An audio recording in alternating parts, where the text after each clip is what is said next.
تو میرے دوستو دیکھیے، اب ماں ہے تو ماں کو تو کوئی باپ یہ نہیں کہہ سکتا کہ میں بیٹے کے گلے کو کاٹنے لے جا رہا ہوں، بیٹے کو قربان کرنے لے جا رہا ہوں، تو کچھ نہ کچھ تو بہانہ بنانا چاہیے۔ ہائے میرے دوستو، آج میں کئی گھروں میں دیکھتا ہوں کہ لوگ قربانی کے جانور کو قربان کرنے سے پہلے اس کی جسم کی گندگی کو دھوتے ہیں، اس کے جسم کو صاف کرتے ہیں، پیروں کے سارے گوبر کو صاف کرتے ہیں۔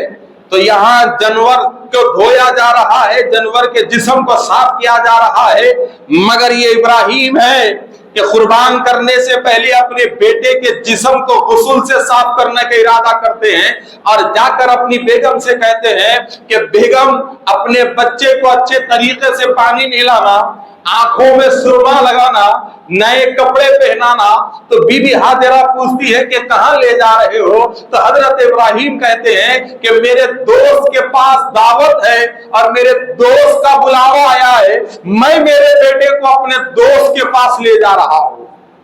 دوست کے پاس لے جا رہا ہوں۔ اگر آپ کہتی کہ قربان کرنے لے جا رہا ہوں تو ماں کبھی اپنی اولاد کے گلے کو کرتا ہوا برداشت نہیں کر سکتی، اسی لیے آپ نے کہا کہ دوست تو مراد وہاں اللہ تھی، اس لیے کہ یہ اللہ کے خلیل ہیں اور اللہ انہیں خلیل اللہ کہتا ہے، اللہ کا دوست کہتا ہے۔ تو کہا میرے دوست کا بلاوا آیا ہے، دوست کے پاس دعوت ہے، میں میرے بیٹے کو میرے دوست کے پاس لے جا رہا ہوں۔ تو یہاں ایک جملہ میں ہر ہمیشہ کہتا ہوں کہ میرے دوستو دیکھو کہ بی بی ہاجرہ اپنے بیٹے حضرت اسماعیل کو غسل دے رہی ہے، مگر انجام سے ناواقف ہے، آنکھوں میں سرما لگا رہی ہے، انجام سے ناواقف ہے، زلفوں میں کنگھی کر رہی ہے، مگر انجام سے ناواقف ہے، سینے سے لگا کر اپنے بیٹے کو ودا کر رہی ہے، مگر انجام سے ناواقف ہے۔ یہ ایک ماں ہاجرہ ہے جو اپنے بیٹے کو قربانی کے لیے تیار کرتی ہے، مگر انجام سے واقف نہیں ہے۔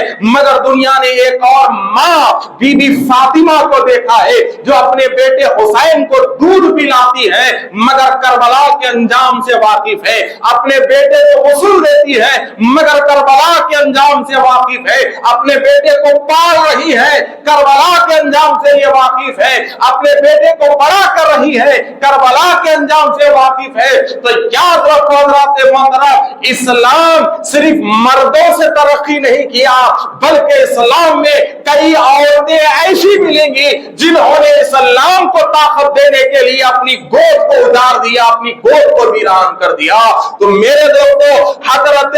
اسماعیل سے لے کر کربلا تک کی آپ تاریخ پڑھیں گے تو حضرت اسماعیل کے حلق پر جو چھری رک چکی تھی، وہ چھری جب کربلا میں چلتی ہے تو حسین اور اسماعیل کے بیچ میں جتنا گیپ آیا ہے نا آپ کو، اس میں ڈھیر ساری ایسی مائیں ملیں گی جنہوں نے قربانی کو اپنے گود میں پالا ہے،